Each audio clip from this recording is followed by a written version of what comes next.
It's green for go. They're racing. He says go. He says ta-da. And Tiger Tara roars away from them on the home turn. Here comes another big boil over. Equine athleticism at its best. The king is in the castle once more. This is in one race. The rest are almost in another post. She is a star with a capital S. It's going to be a triple treat, a miracle three-peat.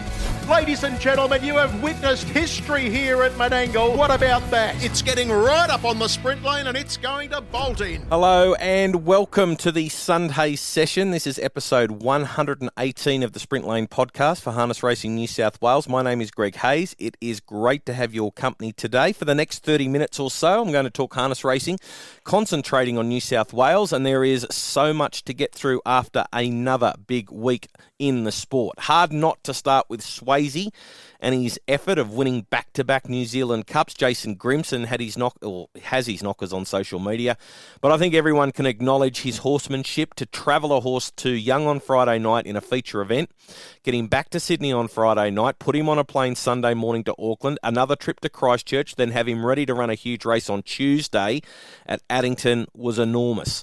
Swayze looked down and out in the straight when Don't Stop Dreaming went past him, but Swayze locked onto his target and rallied to win. Huge effort, and of course continued what was a fantastic week for the Aussies with both Just Believe winning and also Kiang Zahara. So massive week for the Aussies in New Zealand. While talking of Swayze, I want to send out a get well call to Cole Grimson, Jason's dad. Cole and I keep in regular contact on social media. I think I've only interviewed Jason once in the 12 months that I've been back working in the media, not for want of asking. Jason just chooses not to, which is fine. Completely up to him. When Jason wins a big race, Cole sends me a message all the time and says, I wonder if you can get Jason to talk this week. He's one of the regular blokes who will drop me a message when someone trains or drives their first winner, because I do like talking to those first-time winners on the podcast. Anyway, I was talking with Cole on Friday night at Young and was actually talking with him straight after Swayze's win back at the stables. Well, it turned out that Cole had a turn after the last race and had to be taken to hospital. I messaged Cole during the week. He's out of hospital now. He's feeling better, but he tells me that the doctor's saying he's got to do more walking, more exercise. I think it might have been a heart attack.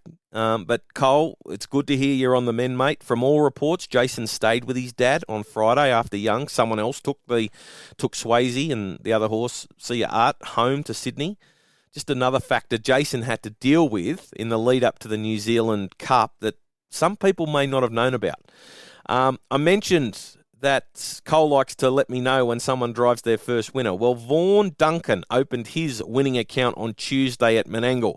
He's a fourth-generation industry participant. I saw the interview that Jess Watkins did with young Vaughan on Tuesday, straight after the win. I'll keep trying to find Vaughan, one of these young kids that are on social media. I've sent him a friend request on Facebook and tried to follow him on Instagram, so we'll see. I've sent him a message anyway, and we'll see if we can get him on the podcast. Haven't had any luck tracking him down for today's show. Hopefully I can get him on in the next week or two. Inter-Dominion kicks off in less than 2 weeks' time, and the market has been turned on its head with both Leap to Fame and Swayze set to miss. Curly James, unbelievably, is the $5 favourite. Don Hugo is at $7. Minstrel, WA horse, $7.50, and $9 for Better Eclipse Don Lu Captain's Knock. This could be an Interdom series where the winner comes from deep left field with the two superstars of the sport away. Max Delight is $15 and I think looks right in the series. Spoke with Akey on the show last week and he says he'll handle it and he'll love those 3 runs in the space of a week. In the Trotters, it looks as though Just Believe will miss that series, and that means London to a Brick is the fave at $4.40. Can't work out how the Locomotive is a longer price than London to a Brick. The Locomotive beat it on its merits 2 starts ago. I guess it all comes down to how the horses get through the Inter-Dominion format. The beauty of an Inter-Dominion. Exciting couple of weeks coming up, that's for sure.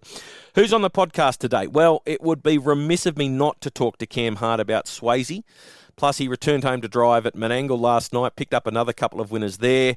So there's a little bit to talk to Cam about. From one young gun to another, Jett Turnbull finally cracked it for his first Metro winner last night with I'll Have a Bubbles. Funnily enough, young Jett can't even have a Bubbles just yet. He's only 17, but the Whiz Kid is closing in on 200 career winners, and his dad, Nathan, is right in the state premiership title race with Kerry-Ann Morris. So there's a bit to talk to Jett about when he joins me on the podcast a little bit later as well. A lot to get through. The Menangle Express, Mr. T will be along as well later with a couple of tips. But first up, let's hear from the two-time New Zealand Cup winning reinsman, Cam Hart. Swayze, the gloves are off. Next is Don't Stop Dreaming. Merlin now into the clear. Better Eclipse is running on wider. Swayze, he's a neck in front, but little Don't Stop Dreaming is going to him. Don't Stop Dreaming, the inside, put his nose in front. Swayze's trying to fight back. He's off the canvas, the Aussie champ. He's done it again. Swayze, enormous. Big week for Cam Hart. Couple of winners at Menangle on a Saturday night. Quite the norm for the leading driver in the state. But when you throw in a trip across the ditch and win the New Zealand Cup for a second time, it makes it a pretty special few days. Cam Hart, extremely good with his time to all sections of the media. He's joining me to have a chat this morning. Good morning, Cam. Congratulations, mate. Yeah, morning, Greg. Yeah, thank you. It's been a terrific week, and yeah, it was nice to cap it off with a couple of wins last night. Let's talk about the New Zealand Cup first. Well, the will and determination Swayze showed in the straight. You were quite clearly headed by Don't Stop Dreaming, but there was plenty of fight in your bloke late. Yeah, he's just so tough, Greg. It's just a pleasure to drive. It's a different feeling when you have a horse like that just picks up off the canvas and really wants to win for you. And yeah, just full credit goes to the horse that, a few days before he raced, what he went through with the travel and having to go to Young and race, and for him to show up on Tuesday and race as well as he did, he's just an incredible horse. Could you feel him trying to lift? He was actually pulling away from the other horse on the line. Yeah, as soon as Blair sort of got head and head with me, he just felt like he grew a foot taller. I could just feel him lift up off the track, and he just went to another gear. It just felt unbelievable to be sitting behind him. And yeah, on the line, he was pulling away again from Blair. And yeah, he was just, he's just an unbelievable horse and just so strong. The feeling this time around after the win. Last year, methodically planned, everything set out. He turned up, he got the job done. This year, late nom, raced at Young on Friday, travelled over only days before. Did the win feel a little bit different this year? Could you enjoy this one a little bit more because it was sort of a late edition? Yeah, it's hard to say. Probably in a few more days I'll be able to assess the situation a bit more with the difference between the first and this one. But, the first one was really exciting. We went over there super confident that the horse was going really well and he had a great preparation, whereas this one was a little bit different with the preparation, the travel and things like that. And obviously the 28,000 was nothing to sneeze at either to put on the line. So it was probably a little bit of relief going past the line that we got the job done. Jason put a lot of faith in the horse and myself to go out there and get it done. So probably relief, and then obviously a lot of excitement. Drivers can form special bonds with their star horses. Straight away, Dexter Dunn comes to mind. He claimed Chris and me in the States, gave him a forever home over there. I can't imagine Mick Boots ever putting this bloke in a claimer or selling him to the States, but there must be a special bond between you and Swayze now. Yeah, it certainly is. I just love the horse, and not only what he does on the track, but he's just a beautiful horse to be around, just in the barn even. And there on Tuesday, he was there before race one, and he's just such a lovely horse. He just went to sleep and had his head down. A few people would come around for photos and things, and he'd wake up and then he'd go back to sleep. So, yeah, it's just a lovely horse to be around, and we've definitely got a strong connection. Not everything went to plan at the start of the race. Take us through the first half, the start and what you were thinking early on. Yeah, beforehand, I just wanted to get away safe. I sort of thought it was going to be hard to try and sort of boot through and keep in front of Merlin and Don't Stop Dreaming. So I thought, I was good enough to make a mid-race move and I'd just get him away safe. And Aroda probably just missed the start a little bit, and it just probably put him off balance. And he went for a couple of little skips and just had to keep my cool and keep a good hold of him and just give him time to hit his hobble. And once he did that, we'll away, and pretty confident from there. I know we spoke after Young, and I think the words I used in that interview was tradesman-like, and it was a sprint up the straight. After I watched that replay at Young before Tuesday, I'm not sure whether that run had New Zealand Cup winner written on it because he was forced to dig a little bit deeper than I thought he might have to. I guess in hindsight, it was the pipe opener that he needed for Tuesday. Yeah, exactly right, and that's where Jace's genius comes into it. He hadn't worked very fast at all from between Victoria Cup and the Young Cup. He was very fresh and probably looked that way a little bit at the track. He was in really good condition, which I was really happy to see, knowing that we're going over to New Zealand. But it really tightened him up. But in saying that, I probably drove him completely different to what I normally would at Young. I just tried to look after him the best I could, and really was happy with his last 100 metres when he swelled up on the bit and just jogged up the line. So it was just a nice little hit out for him, and obviously worked out well for Tuesday. Let's have a chat about Grimo. No secret, he doesn't like the media spotlight, but a lot of people wouldn't know how tough after Young was for Jason. His dad, Colin, who plenty of people know in the industry, he was at Young celebrating the win. Colin had a heart attack soon after the last and had to be rushed to hospital. Now, I believe the plan was for Jason to take the horses straight home, but he didn't. He stayed with his dad. It was just another layer of concern for Jason in the lead-up to the New Zealand Cup. I know they used to say it about Gallop's trainer Brian Mayfield-Smith that he gets on with horses better than he does people, and I think that might be true of Jason because he's just got a really special affinity with horses. Yeah, he definitely does. I would agree with that. But, it was a tough few days there. Obviously, horse racing is huge in all our lives, but obviously our family come first, and it was really unfortunate for Cole to have a bit of a mishap there Friday night. So, Jay stayed down there, and I think he's doing a lot better now, which is great. And, it was a busy few days for him, but, probably have to give a thanks to Jace's mate Justin. I'm pretty sure he drove Swayze home to let him recover as good as we could straight after the race. But it's definitely a hectic weekend. What did Grimo say to you after the New Zealand Cup win? No, he just thanked me and, couldn't believe it. He was quite excited, obviously. And, he just said that he was how proud of him, of the horse he was, how proud he was of the horse. And, he's just really excited. And, we had some great celebrations after. It's always great to share big wins with Jace. He's a good mate of mine. So, whenever we can team up together, it's great. And Mick Boots was over there for the win, so I'm tipping the celebration went for longer than one night. Yeah, it sort of went from one night to 2 to 3, pretty much when we got on the plane to head home. So it was time to head home. And, it's great to have Mick over there as well. He's a legend bloke. And, for him to be, part owner in the horse, it's really good fun. Straight after the race, mentioned that the Inter-Dominion now unlikely with the Carnival of Cups bonus, his target. He's got those 2 wins on the board. So if he can win one more of the Carnival of Cups, it's the 250K, 2 more 500,000, and he wins all 3, gets that $1 million bonus. So effectively, all of his races in the Carnival of Cups now are big money races. That's got to be pretty exciting. Yeah, it definitely is, Greg. It's been obviously well documented. It's been a big target of ours within this year. And, now we're starting to get into the business end. Very exciting. And, really looking forward to having him at Tamworth nice and fresh. So, I'll probably let him rip around there. Hopefully there's a big crowd to get him a bit excited. How does that leave you in regards to a drive in the Interdom? With heat racing, you can obviously have more than one going into a series. But how are you looking for the Inter-Dominion? A bit up in the air at the moment, Greg. I think Jace might have, 2 or 3 there, just depending on, what Jack wants to do and which ones he wants to drive. But hopefully I might be a chance of picking up something there. But if not, we'll see what interstate horses come as well. And hopefully we can find something that's quite competitive throughout the series. What about the trotters? Have you got anything there? Will Toro Stride head that way? Yeah, Toro's heading that way. I'm really happy with his preparation. I think every run he's getting better and better.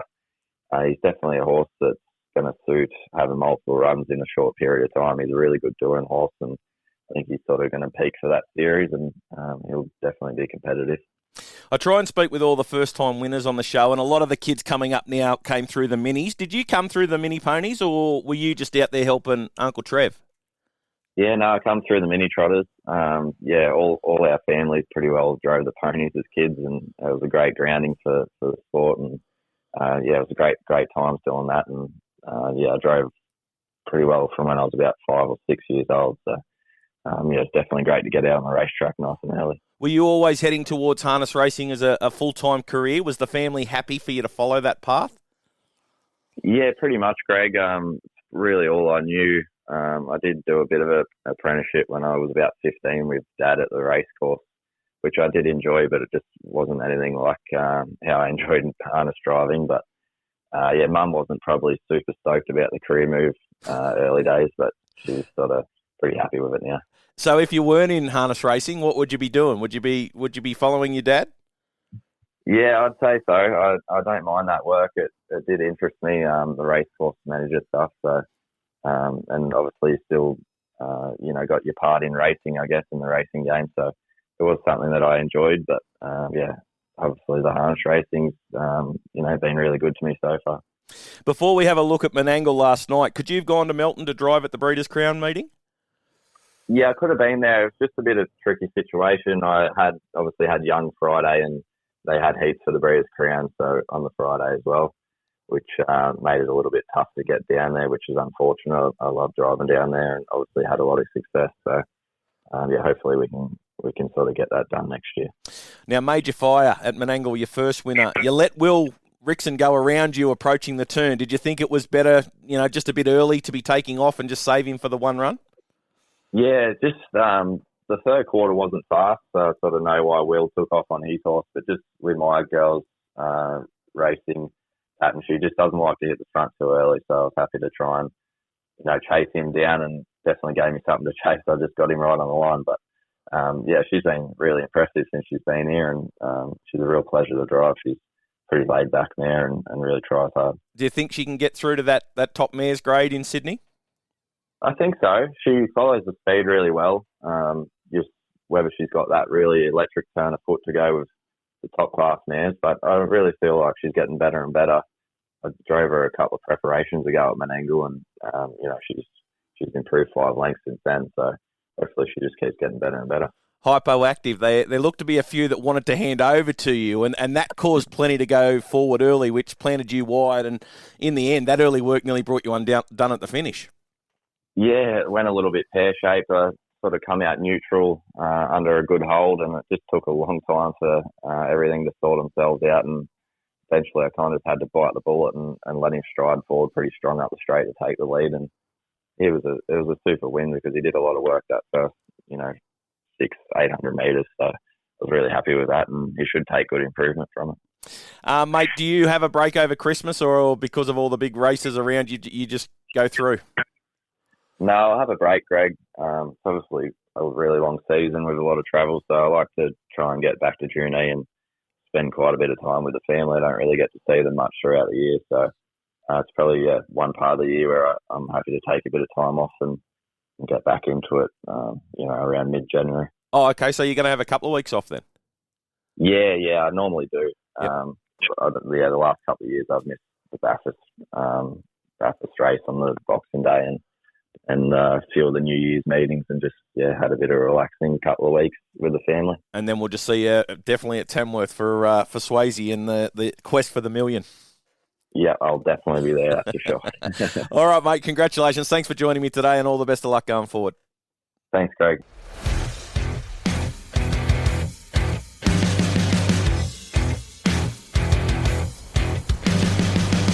My Moonlight Dream gets about 2 or 3 metres in front, but giving chase is I'll Ever Bubbles. They were followed then by Tay-Tay, Charlie's Ace, Winona Ryder. My Moonlight Dream's in front, but coming at it strongly is I'll Ever Bubbles in a soul-stirring struggle. Latest Promised Land down the outside, but going to the lead narrowly here is I'll Ever Bubbles. It's I'll Ever Bubbles. My Moonlight Dream is trying to fight back, but too good I'll Ever Bubbles. And Jett Turnbull, there you go. Menangle winner number 1 goes home to score. Well, Jett Turnbull, I don't think he's going to forget last night too quickly. Finally picks up that first Metropolitan winner.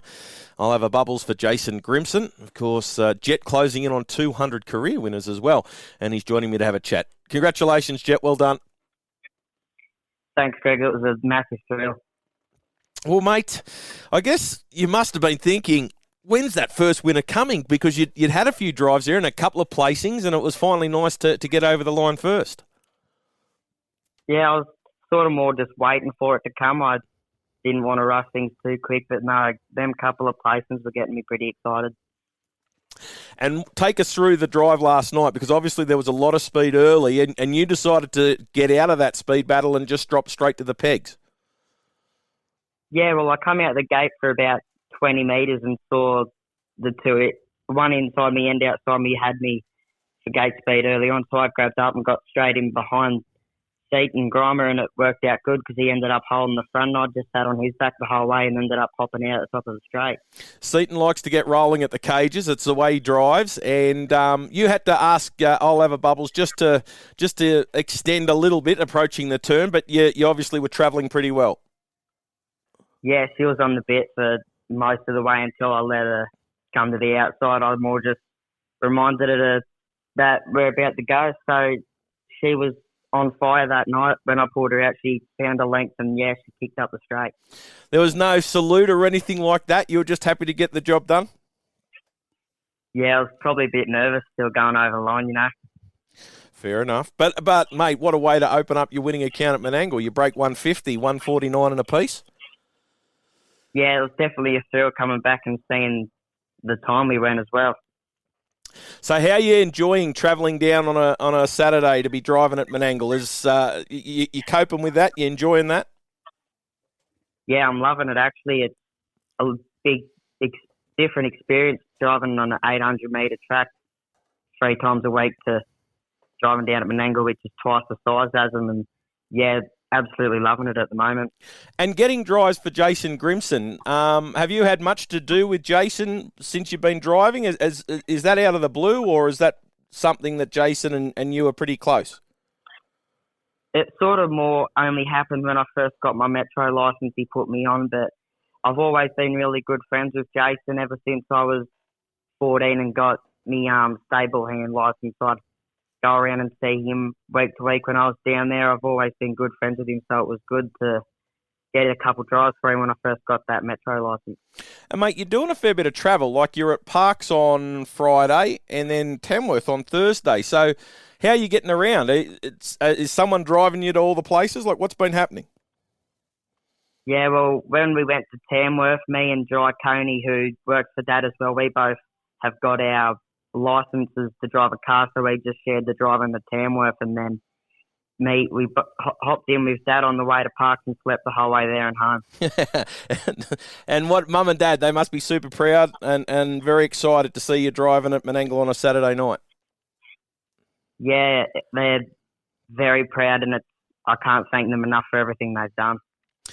Mate, I know you keep a pretty close eye on how you're going. 198 career winners, so another milestone's just around the corner for you. Yeah, definitely keeping a track on that, and being in front of the concession drivers premiership at the moment too is pretty good. Is that the aim for the rest of the season, just to hang on to that concession premiership?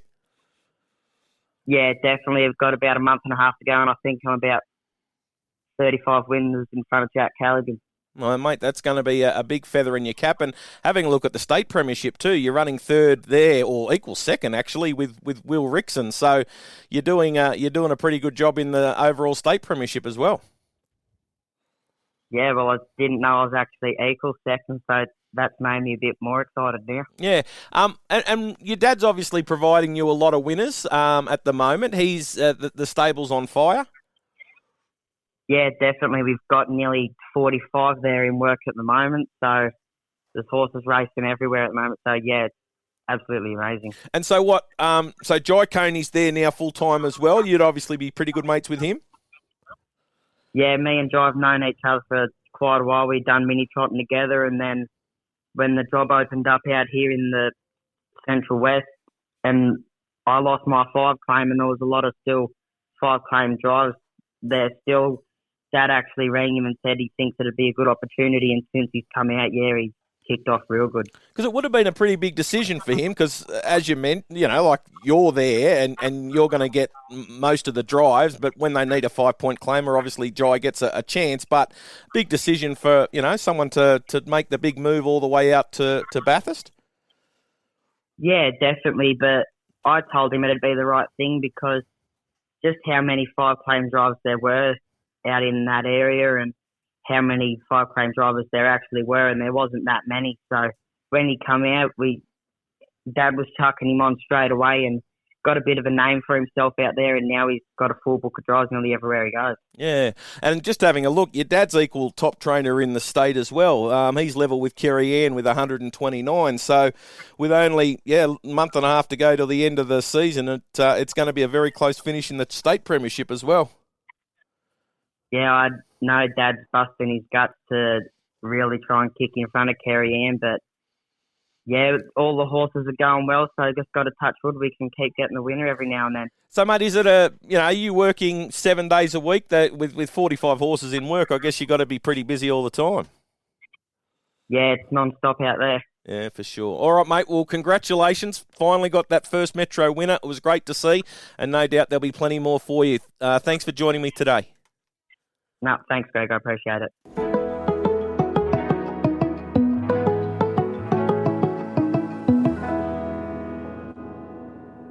Time for the Menangle Express, where I go through each of the races from Saturday night and tell you what I saw. Race number 1, the fave was Craftsman's Charlie at $2.15. Over the mile, the speed came from Colonia Courage. It crossed. It looked happy to hand to Craftsman's Charlie, but not to Zambia. So when Zambia squeezed between Colonia Courage and Craftsman's Charlie, Colonia Courage kicked up, and Zambia was happy to drop then to the pegs behind Colonia Courage. Craftsman's Charlie kept working and rolled to the front by the time they got to the first quarter, 26-9. They went single file, so Craftsman's Charlie, Colonia Courage, Zambia, Jonien, Romani, Sahara Sirocco, Ugachaka, Major, Unfazed, Double Act. As they passed the 850, Ugachaka was off the inside and went first over. Major, Unfazed, Double Act, all followed. 28-7 second quarter, same 28-7 around the side. And as they got to the corner, they fanned. Craftsman's Charlie rolled off the inside, gave the run to Colonia Courage. Ugachaka was sticking on. Romani couldn't get a run in the straight and kept angling wider. Craftsman's Charlie kept on kicking, held them off. 27-3 home, 151-7 win. Colonia Courage honest. That gate speed helps every week. Ugachaka has win all over him, so follow him. And Romani was untested to the line, basically. Keep an eye on that one. Race number 2, the fave was Don Lew at $1.28. Speed here from Terry, Arden's Ace, Pete Said So and Magician. Magician crossed from wide, but then Pete Said So kept coming and took the lead before it released the fave Don Lew. So they raced into the straight the first time. On the pegs, it was Don Lew, Pete Said So, Magician, Arden's Ace, Terry, running line, lineup, Kanina Provlima, Zeus Bromac and Surface Delight. Lead time 48.2, so that's quick. 30.7, 28.7 the first 2 quarters. Seaton did his thing. He got rolling at the cages on Don Lew. That put lineup in trouble. Pete Said So had to be driven along to hold his spot as well. 27-2 around the side. Don Lew rolled out to the middle of the track, which gave Pete Said So a run to his inside. Kanina Provlima had made its move prior to the turn 3 wide and was coming on with Zeus Bromac following it. Arden's Ace was making ground through the middle. Don Lew looked out on his feet. Pete Said So gave him a real scare, but Don Lew held on to win by a short half head or a nose. Final quarter 28, mile rate 153.9 over the longer trip. Don Lew, good. So too Pete Said So, who has improved in recent starts. Zeus Bromac was the eye-catcher late down the outside. Arden's Ace, geez, a great money spinner. Terry ran up onto their backs late, and it's racing well too. Race number 3, fave was Obadiah Dragon at $2.70. Fair bit of speed here from Dom Toretto, Tishan Raider, Don't Let Fear Stop Ya, and Marywood Paul. They all got involved early. Dom Toretto held on the pegs. Behind it, Red Reactor, Tishan Raider, running line, Marywood Paul, Don't Let Fear Stop Ya, Major Fire, Obadiah Dragon, Our Uncle Jim and Lockeel, although Lockeel dropped to the pegs at around the 950. First quarter 27, then it was 29-1. Dom Toretto under pressure at the cages and was being asked to extend. Obadiah Dragon made a lightning move, geez, fast when he goes, before the turn. Don't Let Fear Stop You came out underneath it on the point of the turn, and Major Fire just followed them up, just stalked them. 28-5 around the side. In the straight, the leaders were gone. Don't Let Fear Stop You raced to the lead. Obadiah Dragon loomed. Major Fire got widest and started to let down. Took Major Fire the length of the straight, but it got there right on the line. Obadiah Dragon has great speed when held up. Don't Let Fear Stop You, really consistent. The rest of the runners all look to have their chance. Not sure I want to be jumping in with any of those outside the placings. Final quarter 27.5, mile rate 152.1.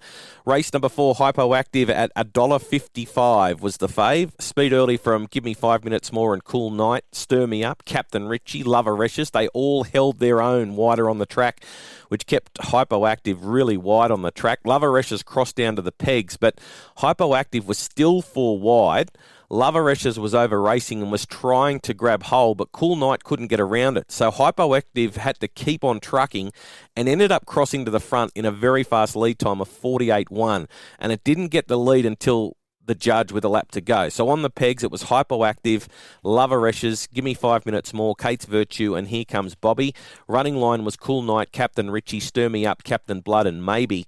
First quarter 29.3, and as they tried to back it off even more, Maybe took off from the tail of the field at the 1,050 metre mark and then got to the chair at the 900. Second quarter 30.3. Cool Night under pressure at the cages, so was Captain Richie, and Give Me 5 Minutes More was in trouble as well. Hypoactive took off around the corner, 28.8, set up a really big lead. Maybe under pressure. Hypoactive got really tired over the last 150, as you'd expect, and Maybe made ground, but Hypoactive held on to win narrowly. Maybe good. Lover Reshes, great money spinner for connections with that gate speed. Final quarter 28, mile rate 155.1. The rest, really tired. Race number 5, the fave was Foxy Data at $2.80. Only American Hammer and Ryan's Gangster went forward, with Ryan's Gangster finding the lead. And it looked as though they'd go into single file, but as they started leaving the straight, Ideal Marquez came off the inside. It looked like it was going to be 4 pegs, but Cam Fitzpatrick off the pegs and drove around to the front. So on the pegs, it was Ideal Marquez, Ryan's Gangster, American Hammer, Outside Fighter, Heavenly Charm, Real McCoy Has the Courage. And in all that shuffle up, Foxy Data got caught off the marker pegs and it was forced to move around them first over. 28.8 followed by 29.6. The Real McCoy and Has the Courage followed up behind Foxy Data. Around the side, they went 28.2. Foxy Data looked like it had rolled past Ideal Marquez, but she refused to give up. They fanned on the turn. Has the Courage started to work home down the outside. American Hammer was trying to weave back to the inside for a run, but Ideal Marquez off the canvas, fought back, scored. Foxy Data looked to have his chance. Has the Courage finished third and was good late. The Real McCoy fourth. Final quarter 27.3, mile rate 153.3. Really smart drive, Cam Fitzpatrick. Race number 6, the fave here, My Moonlight Dream at $1.90, and there was some speed on. My Moonlight Dream was trying to hold Tay-Tay to the first corner. First quarter, extremely fast, 26.2. My Moonlight Dream held, and they went into single file. I'll Have a Bubbles, then Tay-Tay, who had gone so fast early that it had made enough room for it to drop in 3 pegs. Then it was Charlie's Ace, Winona Ryder, Heavenly Holly, and Promised Land. They had to back it off, and they did. 29.1. Seaton Grimer got rolling again at the cages, 27.2, and I'll Have a Bubbles had to be urged along just to stick with a leader, but as they turned for home, 2-horse war. I'll Have a Bubbles got to the outside, was able to wear down the leader who did all the work. Jett Turnbull cracks it for his first Saturday night winner after a few close seconds. My Moonlight Dream, super brave. Only narrowly beaten. Promised Land worked home well for third. There's a winner around the corner for her. She's racing well. 27.2 final quarter. Mile rate 149.7. Race number 7, the fave was the Locomotive at $1.18. Not a lot of speed early, and the Locomotive kicked through to hold the lead. They went into single file pretty quickly. The Locomotive, Toro Strider, Fair to Cover, Sunny G, Leaf Stride, Sleepy, Jungle Eyes, 29.2, 28.8 first 2 quarters, and then Brad Hewitt started to get a bit more serious on the Locomotive. Really stretched them out past the cages, 27.4 around the side. Toro Stride was stuck to the leader's back and looked as though it might give the fave something to race in the straight, but as soon as Cam Hart and Toro Stride pulled off around the Locomotive at the 150, the Locomotive went into another gear and it raced away to win by more than 8 metres. Good effort, looks on target for the Inters. Final quarter 28.2, untouched 153.6. Reckon it gets into the 152s easily enough. And I wonder whether Hewitt will unleash it at some stage and have a crack at the mile record. Really like Sleepy's run in the straight. Well beaten, but made up a bit of ground and might be worth following. Race 8, fave was Captain Tom at $2.10. Speed from Captain Tom and Port-au-Prince early, with Port-au-Prince crossing down to the lead. On the pegs, it was Port-au-Prince, Captain Tom, Cash and Bling, Desiderio. Running line, Surface, 1 for the roadie, Major Statement. 27 first quarter, 29 1 second. They started to get going just past the cages, and 1 for the roadie looked to be struggling to hold its spot. 28 seconds around the side. As they entered the straight, Port-au-Prince rolled off the inside and gave the run to Captain Tom, but he couldn't finish it off.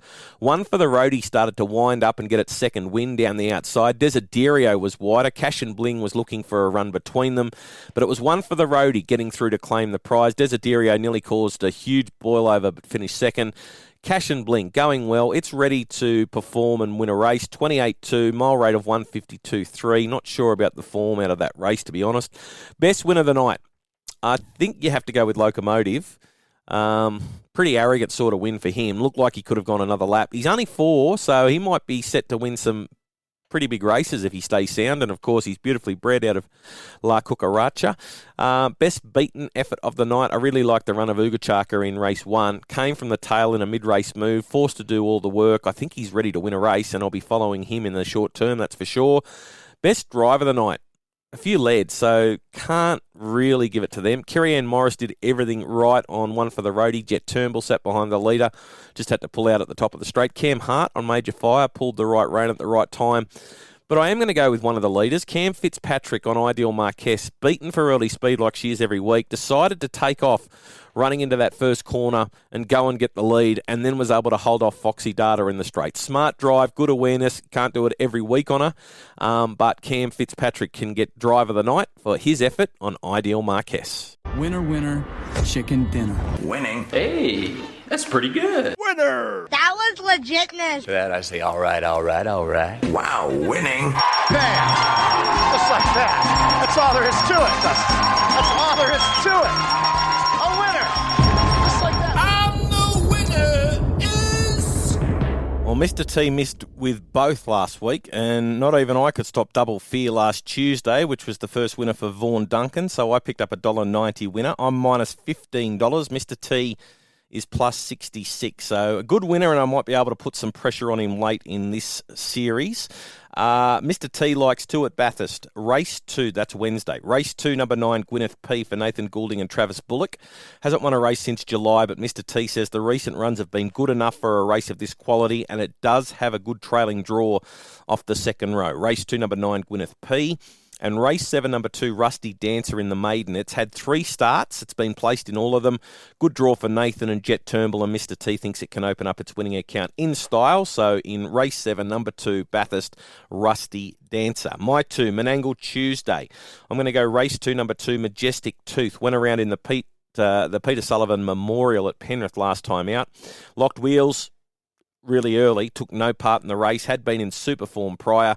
I like the move back to the mobile. Jared Alchin's team just starting to fire again, so I think it'll be worth following. Race 2, number 2, Majestic Tooth, and race 6, number 10, I Know. Now, it locked wheels as well last week, and I tipped it in that race, so not sure how it was travelling at the time and whether it would have held on. Drawn wide, this is an up to 50 event. Looked better when it was produced for the late run when it did win at Menangle. I think it'll have too much class for these anyway. So let's go back to the well. I Know in race 6. That's race 6, number 10. That's about it. Just wraps up another Sunday session. Tune into the Menangle Angle with Jess and Wano on a Thursday. They do the preview. I do the review. It's a good system we've got going. I'll catch you next week for another edition of the Sunday session. Bye for now.